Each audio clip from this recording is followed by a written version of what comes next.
人们，空姐又来放饭啦！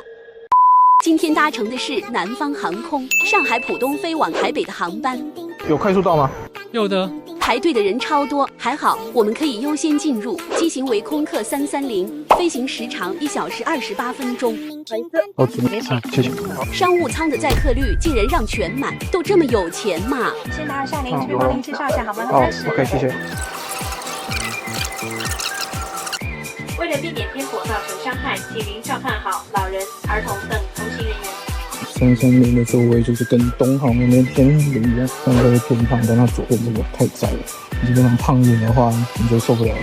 终于到了最期待的放饭环节，不愧是南航，真的是丰盛又好看，尤其是这份蔬菜沙拉，等下里面还有小章鱼。但是我还是更爱面食点，奶黄包、素菜包，还有烧麦，真的是好吃又健康。小蛋糕味道还不错，入口即化。